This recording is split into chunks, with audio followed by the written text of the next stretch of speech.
সুপ্রিয় দর্শক, আপনারা সবাই কেমন আছেন? আজকে আমি একটি সম্পূর্ণ নতুন ভিডিও নিয়ে চলে এসেছি।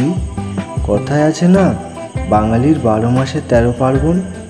সত্যি প্রায় সারা বছর জুড়েই বাঙালির জীবনে নানা প্রকার উৎসব আলোয় মুখরিত হয়ে থাকে। তার মধ্যে অন্যতম হলো বাঙালির দুর্গাপূজা। শিশির ভেজা দূর্বা ঘাসে ঝরে পড়া শিউলি ফুলের গন্ধ আর তুলোর মতো কাশফুলের দলা বাংলার মাঠ ঘাট নদী প্রান্তর জানান দেয় মায়ের আগমনী বার্তা। দুর্গাপূজা বা দুর্গোৎসব হলো শক্তির দেবী দুর্গার পূজাকে কেন্দ্র করে প্রচলিত একটি উৎসব। দুর্গাপূজা সমগ্র হিন্দু সমাজেই প্রচলিত আছে, তবে বাঙালি হিন্দু সমাজে এটি একটি অন্যতম বিশেষ ধর্মীয় ও সামাজিক উৎসব। আর এই পুজোতে মানুষ সমস্ত কাজকর্ম ভুলে গিয়ে মন প্রাণ ভাসিয়ে দেয় পুজোর আনন্দে। আশ্বিন মাসের প্রারম্ভেই মৃৎশিল্পীরা কাজে লেগে যায় দুর্গা প্রতিমা তৈরিতে। শিল্পীরা তাদের নিখুঁত হাতের ছোঁয়ায় মৃন্ময়ী মাকে চিন্ময়ী রূপ দান করেন। আজ আমি একটি প্রতিমা নির্মাণশালায় উপস্থিত হয়েছি, যেটা হুগলি জেলার চাপাডাঙ্গায় অবস্থিত।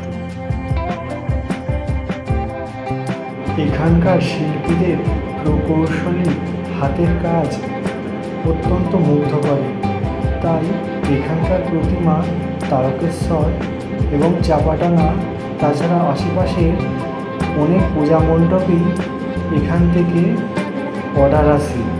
তাই এই সময় শিল্পীদের একটুও ফুরসত মেলার সময় থাকে না। পুজোর 1 মাস আগেই আমি এই প্রতিমা নির্মাণশালায় উপস্থিত হয়েছি, তাই এখানে এসে এখন দেখতে পাচ্ছি এখানে মাটির কাজ তো কমপ্লিট হয়ে গেছে, এখনও রঙের কাজ ধরা হয়নি, তাই কিছু কেমন রঙের কাজ চলছে।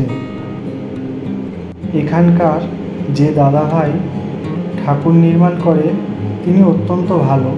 যখন বললাম যে দাদা একটু ভিডিও করব, তো তিনি সঙ্গে সঙ্গে পারমিশন দিয়ে দিলেন। তাই আমার ভিডিও করতে এবং আপনাদের দিকে দেখাতে কোনো রকম সমস্যা হলো না। এখানে যে সমস্ত প্রতিমাগুলো নির্মাণ করা হয়েছে সেগুলি সমস্তটাই মাটির, এমনকি মাটির পোশাক, মাটির গহনা সমস্তটাই মাটির।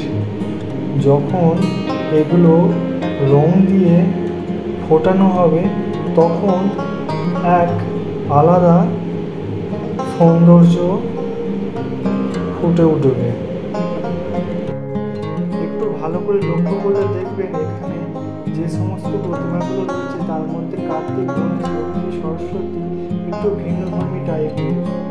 সবেমাত্র প্রতিমাতে কিছুটা রঙের কাজ শুরু হয়েছে, আর তাতেই অপরূপ সৌন্দর্য ফুটে উঠেছে।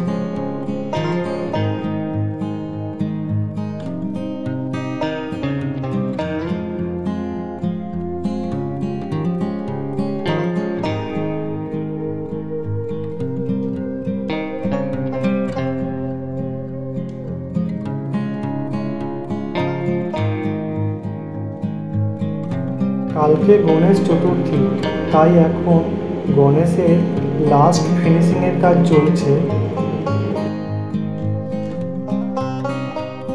একটু ভালো করে লক্ষ্য করলে দেখতে পাবেন সারিবদ্ধভাবে প্রায় অনেকগুলি দুর্গা প্রতিমা সাজানো রয়েছে। বন্ধুরা, দুর্গাপূজা উপলক্ষে এটাই আমার ফার্স্ট ব্লগ ভিডিও। ভিডিওটি শেষ পর্যন্ত দেখতে থাকুন, আর ভিডিওটি দেখে আপনার ভালো লাগলে একটি লাইক, একটি কমেন্ট ও ভিডিওটি শেয়ার করতে ভুলবেন না। তো বন্ধুরা, আপনারা যদি এখানে আসতে চান বা এখান হইতে প্রতিমা নিতে চান, তাহলে আমার কমেন্ট বক্সে অবশ্যই কমেন্ট করে জানাবেন। আমি আপনাদের সমস্ত প্রশ্নের উত্তর কমেন্ট বক্সের মাধ্যমে দিয়ে দেবো।